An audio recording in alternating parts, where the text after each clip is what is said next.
Avant d'aborder le sujet sur le Togo et sur ce logiciel indien soupçonné d'espionner les défenseurs des droits de l'homme, nous allons encore un peu parler de la CEDEAO et la Cour de justice qui suspend le Mali et la Guinée-Conakry. Acha Ibrahim. Oui, avant que la CEDEAO n'aille vers des suspensions, moi je pense que la CEDEAO peut travailler aussi en amont, c'est-à-dire revoir son fonctionnement, ne plus se contenter seulement de suspendre les pays dans lesquels il y a eu des coups d'État, mais d'avoir aussi le courage de jouer un rôle préventif, en faisant quoi? En quoi faisant et en faisant un travail de prospective, c'est-à-dire que déjà, lorsque la CEDEAO sent que dans un pays, il veut avoir des passages en force, un troisième mandat, les tripatouillages de la CEDEAO l'a Constitution. fait en Guinée-Conakry. La CEDEAO a dépêché des émissaires pour aller voir Alpha Condé. Oui, des émissaires. Ah, et ça, c'était pour aller voir Alpha Condé, mais pas pour empêcher voilà. les velléités. Qu'est-ce qu'elle peut faire dans cette Voilà, situation? c'est d'avoir ce courage-là et de dire clairement, de signifier clairement à ces chefs d'État qui veulent travailler pour s'assurer un mandat de plus, de ne pas le faire et de brandir des menaces de sanctions. Eux, dire à ces chefs d'État, si vous passez outre les dispositions de la CEDEAO, voilà en quoi vous devez vous en tenir. C'est-à-dire les gels des avoirs, l'interdiction de voyage. Pourquoi pas des appeler interventions militaires. mais pourquoi pas des interventions militaires? On ne dit bloquer pas d'aller ça. attaquer un pays frère, mais il y a des manières aussi. Tout comme ce fut le cas avec Yahya Jammeh. Vous avez vu la CEDEAO avec Marcel de Souza, et le président de la commission à l'époque, qui disait que feu Marcel Souza, et qui a brandi même la menace d'intervention militaire. En Gambie, au cas où Yahya Jammeh s'obstinait à rester au pouvoir. Voilà des mécanismes qu'il faut activer au niveau de la CEDEAO. Et je pense que ça pourrait aussi nous faire vraiment économie des coups d'État que nous voyons un peu partout. Pour aller, Les coups d'État ne sont pas liés à la révision de la Constitution. Non, c'est lié. Non, IBK. Un instant. Pourquoi c'est lié? Non, C'est lié jamais. parce que Laisse c'est lié. IBK. Quand je parle de révision de la Constitution, ce n'est pas forcément les révisions de la Constitution. Il y a aussi le non-respect des institutions en place.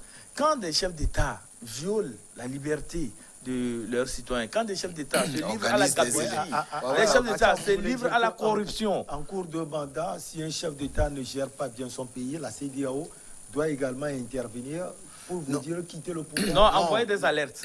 C'est ce que nous disons. C'est d'envoyer des alertes. Si, par exemple, pour le cas de coup d'État, je pense que les tripatouillages et autres là, je pense que la CEDEAO peut prévenir ces cas de tripatouillage de la Constitution et même du trucage des élections. Quand la CEDEAO envoie des émissaires, envoie des observateurs, quand ces observateurs arrivent dans le pays, nous voyons habituellement ce qui se passe. Mais la CEDEAO cautionne parfois des hold-up électoraux. Ce que Ibrahim dit est très simple à comprendre. C'est vrai, on dira qu'on demande trop à la CEDEAO qui a ce qu'on appelle la souveraineté de l'État. Mais cette souveraineté de l'État représente quoi devant le refus de respecter les institutions qui dirigent un pays par certains chefs d'État? La souveraineté d'un État. Je voulais dire je vais finir. Au-delà de la souveraineté de l'État, vous savez, quand Denis Sassou Nguesso voulait réviser la Constitution, François Hollande a été interrogé. Qu'est-ce qu'il a dit? Il a le droit de consulter son peuple. Oui. Ça veut dire quoi même le père de la démocratie dans le pays francophone? Mais les gens étaient déçus. Mais c'était la réalité. C'est-à-dire qu'il n'a pas eu le courage de dire à Denis Sassou Nguesso non, il ne faut pas réviser la Constitution. Mais François Hollande, président de la France à l'époque, a dit qu'il a le droit de consulter son peuple. Et il a révisé la Constitution. Alpha Condé lui dit, les femmes le demandent de réviser. Voilà, mais là où il en est. Donc, il y a ces questions de souveraineté qui font que nos communautés, ce que la CEDEAO fait dans ce cas, c'est dire que 6 mois avant les élections, il ne faut pas toucher aux tests. Non, c'est mis. Non, c'est ce qui est dans le protocole. On peut demander qu'on revoie ce protocole, et c'est ce que la CEDEAO a fait à Accra la dernière fois. C'est peut-être de dire 1 an ou 2 ans avant. Voilà. Donc, on dit 1 an avant une élection, on n'a même pas besoin d'aller là. La solution, elle est toute simple. savez, la CEDEAO même, c'est une institution qui est corrompue. Non, c'est pas qui est son là, boulot. qui est À la là. base, c'est économique. Non, Germain. À la base, c'est Il ne faut pas trop demander à la CEDEAO. Non, Germain, laisse-moi finir. Aujourd'hui, avant on parlait de CEDEAO politique. Aujourd'hui, on parle de CEDEAO des peuples. Moi, j'ai travaillé avec cette commission. Je connais un peu leur fonctionnement. La CEDEAO n'a jamais été une institution qui protège les populations. La solution pour éviter ces coups d'État, c'est très simple. Vous savez, les constitutions sont appelées à grandir, à changer et à s'adapter aux périodes. Elles peuvent être modifiées selon les besoins. OK? Mais dites à ces présidents-là, vous avez la possibilité de modifier votre constitution pendant votre mandat. Mais vous la modifiez, cette modification ne vous concerne pas. Vous finissez votre premier mandat ou votre deuxième mandat et vous partez. Et comme ça, ce n'est pas le rôle de la CEDEAO. Ce n'est pas non plus le rôle de cette même CEDEAO de suspendre ces États dans lesquels il y a eu des coups d'État. Et donc, tant que la CEDEAO peut suspendre, tant que la CEDEAO peut se prévaloir le droit de suspendre des pays dans lesquels il y a eu des coups d'État salutaires, cette même CEDEAO doit faire tout pour prévenir ces coups d'État-là. Parce que si vous ne faites rien pour prévenir ces coups d'État, attendez-vous à ce qu'il y ait des instabilités dans ces pays. Il y a eu un coup d'État en Guinée. Le coup d'État a été applaudi. Au Mali, le coup d'État a été applaudi. Que la CEDEAO suspende le Mali ou la Guinée, ça apporte quoi en Guinée peut-être deux pays, mais au Mali ça m'étonnerait. Non, ce que je voulais dire, on demande un peu trop à la France et à la CEDEAO. On va dire, mais c'est la France qui fait que les gens modifient les constitutions. Là, Ibrahim l'a dit tout à l'heure, je n'avais pas réagi. Mais Alpha Condé, non, mais c'est Feu Idriss Déby qui l'a affirmé. Oui, voilà. Mais Alpha Condé lui l'avait dit que c'est les femmes. C'est pas la France. C'est des arguments. Tout le monde peut. Les États sont souverains. Et encore que la CEDEAO est la communauté en Afrique qui a beaucoup réussi son intégration. Toutes les autres n'ont pas réussi. Il y a des choses. Vous avez vu la crise gambienne, comment la CEDEAO a pu la régler, la crise en Guinée. Ce n'est pas la CEDEAO qui a réglé la crise en Gambie, c'est le Sénégal. Hein. C'est le Sénégal qui a menacé son voisin. Et puis c'est la position de la Gambie. C'est la bannière de la CEDEAO. Et puis c'est la position de la Gambie. La Gambie, elle est incrustée dans un pays.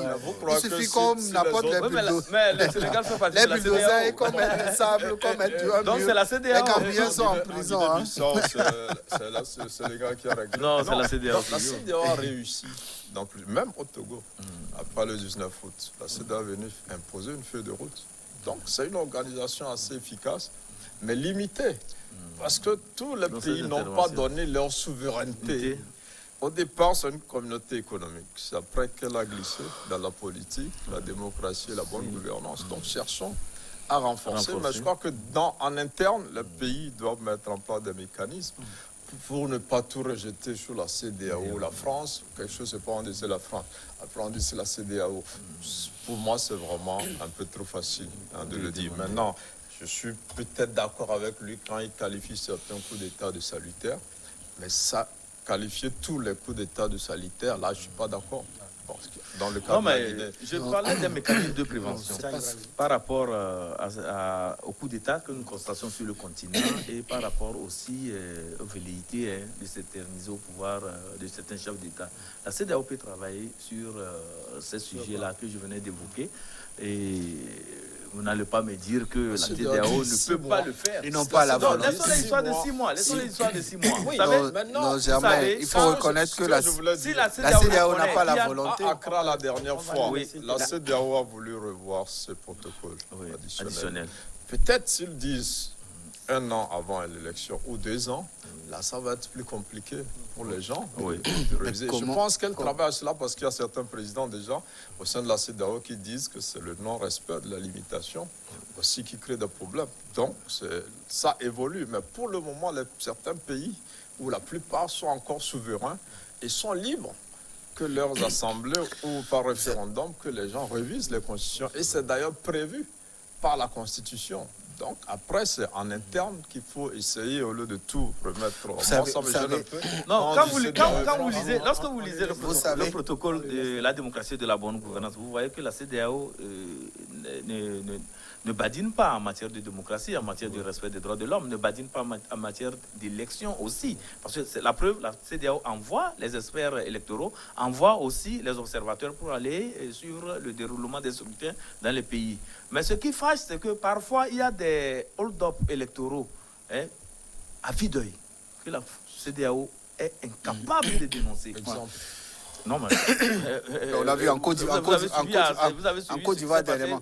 Vous savez, ne me demandez pas quel pays ou bien quel vous savez comment l'Union européenne est arrivée à tout ça. Un instant, pour chuter, c'est que la plupart du temps, ce que la CEDEAO envoie comme experts dans certains pays, ces experts-là arrivent et ça coquine avec le régime. Ils repartent avec des valises. C'est bien connu. On en a vu plein. Vous savez comment l'Union européenne a fait pour éviter ce genre de situation? L'Union européenne est respectueuse des constitutions de chaque pays. C'est pas vrai. En France, c'est 2 mandats. En Allemagne, c'est un mandat illimité. Ouais. C'est ce qu'ils ont dit, non? En Italie et en Angleterre, le Premier ministre, il est nommé pour 2 mandats. Lorsque vous finissez vos 2 mandats, vous videz. Lorsque vous ne videz pas, que le problème est réglé. Vous avez un problème avec la Pologne, c'est quoi le problème? Non, mais je ne connais pas la constitution de la Pologne. Si c'est un mandat limité ou illimité, mais j'estime quand même que tous les pays qui composent l'Union européenne aujourd'hui, aucun de ces pays ne peut se prévaloir le droit, aucun président ne peut se prévaloir le privilège de trépatouiller sa constitution, parce qu'il faut aussi d'abord penser à cette population.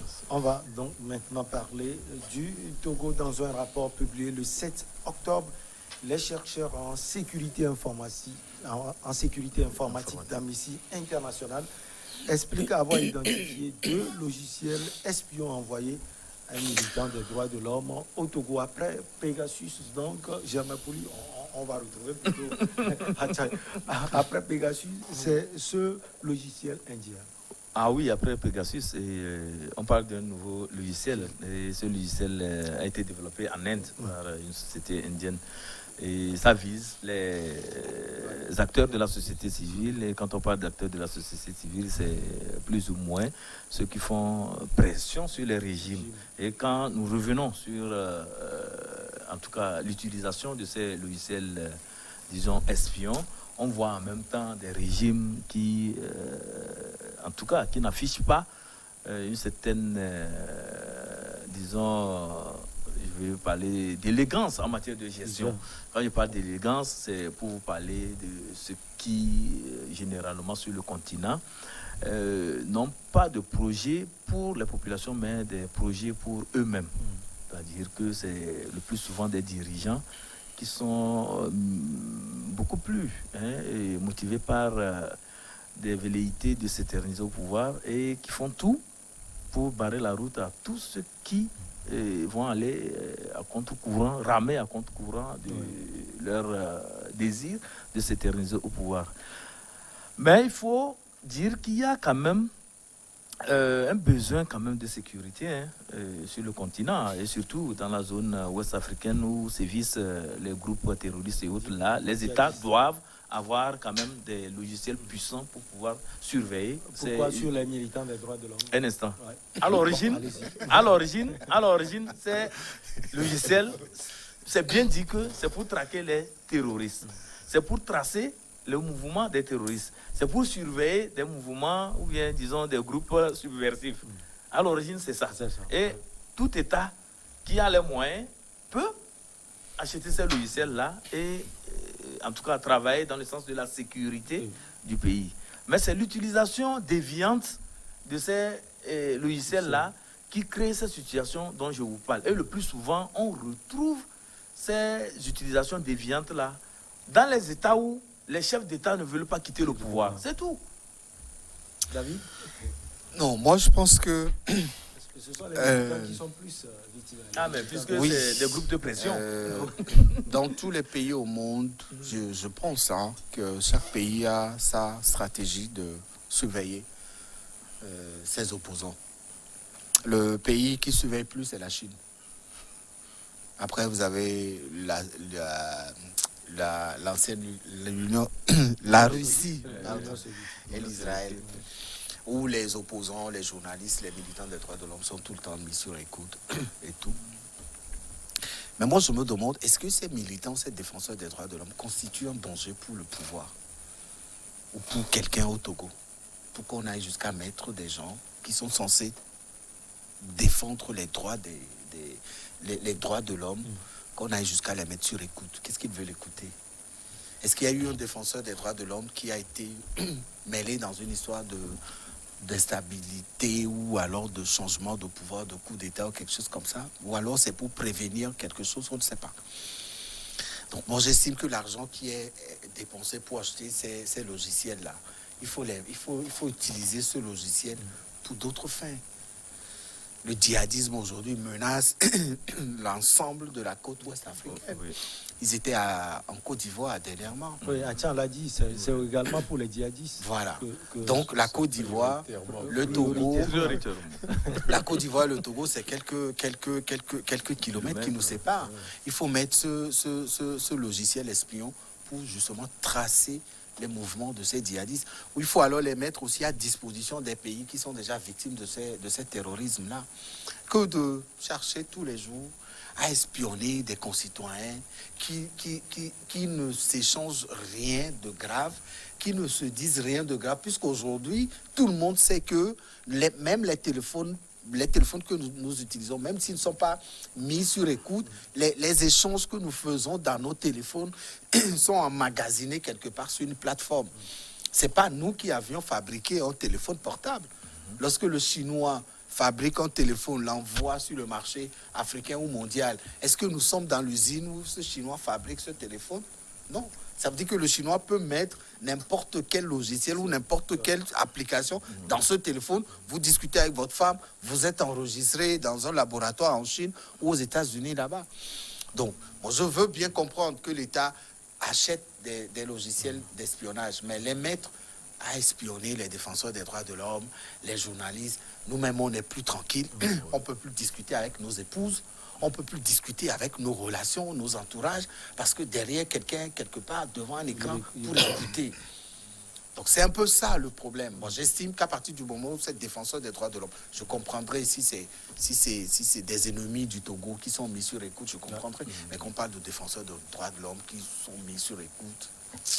Alors, j'avais pour lui, ces chercheurs en sécurité informatique d'Amnesty International ont pu remonter la piste laissée par les pirates qui ont visé ce militant des droits de l'homme au Togo. Ils ont découvert une infrastructure partiellement mal dissimulée et utilisée pour envoyer les liens piégés et les fichiers déroulés et des centaines de destinataires, à des centaines de destinataires. Oui, bon, vous savez, moi je crois que c'est des débats juste pour distraire l'opinion, excusez-moi le terme. Parce qu'il y a eu Pegasus, on dit que c'est un logiciel israélien. Là, on parle d'un logiciel indien. Mais ces pays-là ne sont pas les seuls qui mettent à la disposition des autres pays des logiciels. Je crois que c'est une guerre commerciale que malheureusement, certains de nos défenseurs des droits de l'homme entrent dans un jeu qui n'est pas intéressant. Les Américains font des logiciels, personne n'en parle. Les Français en font, les Anglais en font. Est-ce qu'on a une fois cité un pays pour dire c'est le logiciel français qu'on prend pour faire ça, c'est un logiciel anglais? C'est une autre guerre et on aurait pu simplement dire on utilise un logiciel pour espionner les défenseurs des droits de l'homme. Pourquoi ajouter indien? Pourquoi ajouter israélien? C'est une autre guerre qui a mené et qu'on utilise malheureusement, donc et la presse et les militants des droits de l'homme, je pense que c'est pas très intéressant. Je rejoins parfaitement ce que Ibrahim disait. Tous les pays aujourd'hui font l'espionnage. Pour des questions de sécurité, on est obligé de savoir ce que les citoyens font. Et comme le disait David, quelqu'un peut utiliser ce logiciel-là pour espionner sa femme, pour savoir si elle est à la maison, si elle se comporte bien. Mais ce n'est pas pour ça que ce logiciel a été acheté. Ouais. Donc, c'est pour des raisons sécuritaires. Maintenant qu'on les utilise à d'autres fins, si c'est avéré, parce que c'est pas aussi tout ce que Amnesty dit qui est vrai. Ça peut être faux, parce que moi, j'ai été témoin d'un truc au Togo. que je n'oublierai jamais, c'est les centaines de cadavres sur les plages du Togo, du Bénin et du Ghana qu'on attribuait à Feu Général Yadema à l'époque, qui a fait venir une commission d'enquête internationale qui n'a rien trouvé finalement, et que finalement Maître Agboeba, malheureusement, perd son âme, a amené la commission dans le Yoto pour dire qu'il y avait des milices d'Agboeba à l'époque qui violaient des gens dans le Yoto, alors que la commission était venue pour voir s'il y avait eu des centaines de cadavres, comme annoncé par Amnesty International. À l'époque, c'était un Sénégalais qui dirigeait, qui s'appelait Pierre Sané.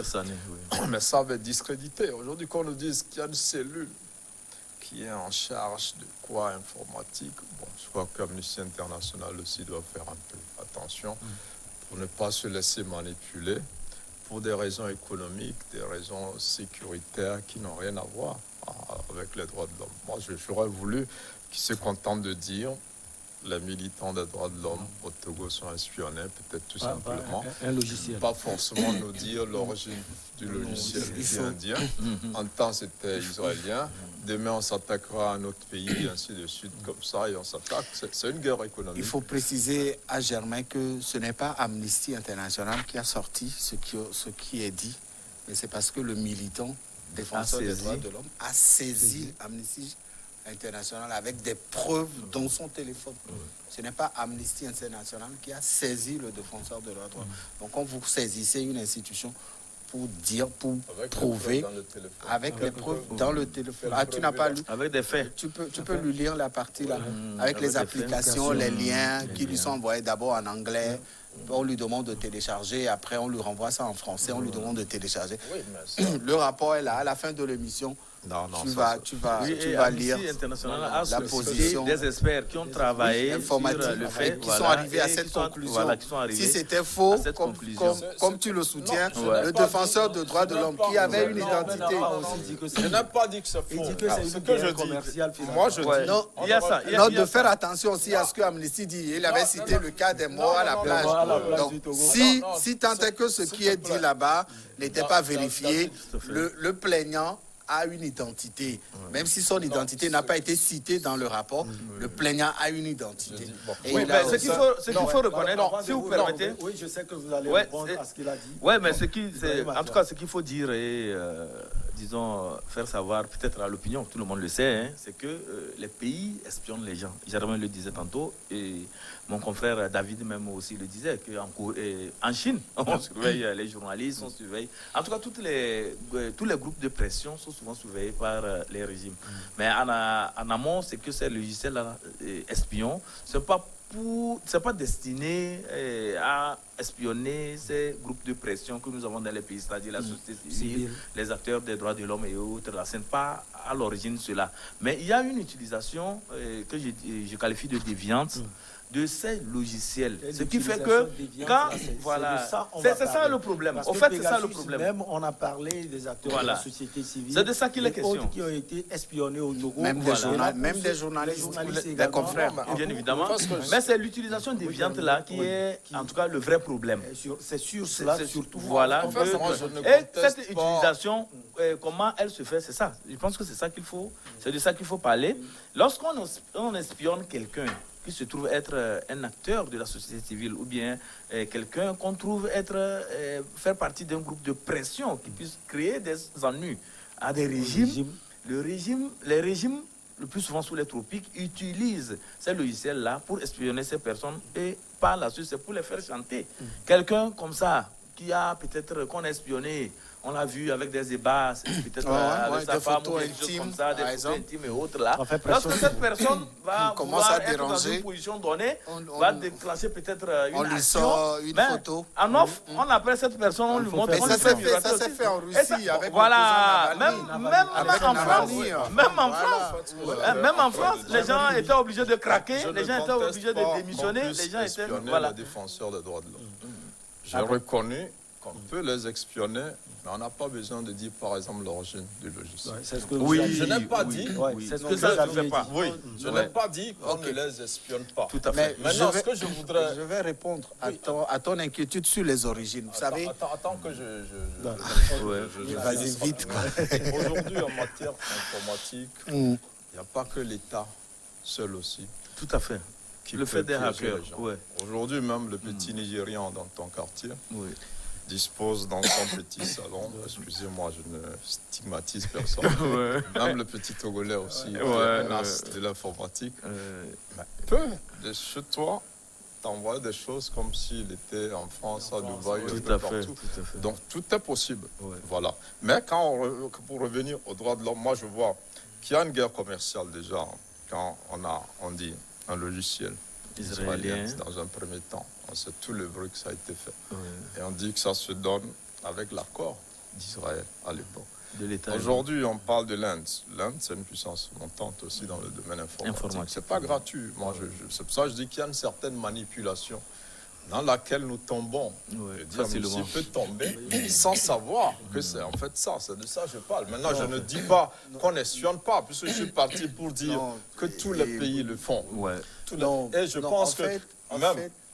sur ton inquiétude sur les identités des logiciels, non, dire que c'est une guerre commerciale, non, ça ne vise personne. Un logiciel porte une identité, forcément. C'est un pays qui le fabrique. C'est un peu... Le logiciel qui sera écouté, la conversation, il est de quel pays? C'est un peu comme... On ne dévoile pas. C'est un peu comme aujourd'hui, on parle de Covid, on parle de AstraZeneca, qui est fabriqué dans des laboratoires... des pays européens, je ne sais pas quel pays fabrique AstraZeneca. On parle de Johnson & Johnson, qui est américain, je crois, ou je ne sais pas. On parle de Pfizer, etc. Chaque logiciel qui est utilisé pour surveiller ou espionner porte forcément une identité pour permettre la traçabilité de ces logiciels-là. Le jour où les Américains sortiront un logiciel pour surveiller et espionner, ce logiciel portera l'identité du pays fabricant. Le jour où les Chinois sortiront un logiciel pour espionner, ça portera forcément une identité. Donc, ça existe déjà. Justement, mais dans le cas d'espèce, Pegasus est israélien. Ce n'est pas nous qui le disons. Aujourd'hui, on parle d'un espion, d'un logiciel indien. Les Indiens ne se sont pas plaints qu'on ait donné leur identité à ce logiciel. Les Israéliens n'en sont pas plaints. Je pense que ça permet la traçabilité de ces logiciels qui sont utilisés. Est-ce qu'on le dit encore? Mais on a parlé de variant indien, on a parlé d'un variant en Afrique du Sud aussi. Pourquoi on ne donne plus les identités? Mais aujourd'hui, c'est pas de la bonne publicité. C'est tout simple. Oui, mais ça porte un nom. Ça porte une identité. Quand le variant vient de l'Inde, qu'est-ce que vous voulez qu'on dise? Qu'est-ce que vous voulez qu'on dise? Oui, les impacts, ça revient au pays utilisateur de les mesurer. Ça veut dire que ça rapporte. Vous savez, un logiciel comme ça coûte très cher. Et ça ne s'arrête pas seulement à l'achat. Lorsque vous achetez le logiciel, le fabricant envoie des experts pour vous former, pour vous l'installer, vous apprendre à l'utiliser. Et quand vous aurez un souci technique avec ce logiciel, ce n'est pas votre équipe qui le repart. On est en train de lui dire, ce logiciel coûte des centaines de millions ou des milliards. Mais ceux qui avancent ces informations, mais c'est la guerre, c'est une guerre économique. C'est de ça que je parle. Nous croyons que nous débattons d'une information. Mais derrière, l'importance accordée au logiciel indien, c'est un détail important pour celui qui donne cette information. Celui qui dit Pegasus, un logiciel israélien, il sait pourquoi il précise sur la nationalité. Il faut qu'il vienne. Maintenant, ce que je voudrais que David sache, c'est que plusieurs pays ont des logiciels. Pourquoi on n'en parle pas? Mais pour le moment, c'est les deux qui sont utilisés pour espionner. C'est le Pegasus et celui indien. Malheureusement, on ne connaît pas le nom. Voilà. Non, Germain, c'est mon... À côté. Et puis c'est mon gars sûr. L'aîné Acha Ibrahim que nous recevons pour la première fois. Ça a été un plaisir de vous avoir. Merci beaucoup. Merci également à vous, David Diakbabi. Merci. Toujours élégant. Hein. Merci. Je suis les conseils de Germain. Après l'avoir taclé. D'habillement. Je ne suis pas bien habillé comme ça. Allez, merci à vous. Merci également à vous. On se retrouve donc la prochaine fois. À très bientôt.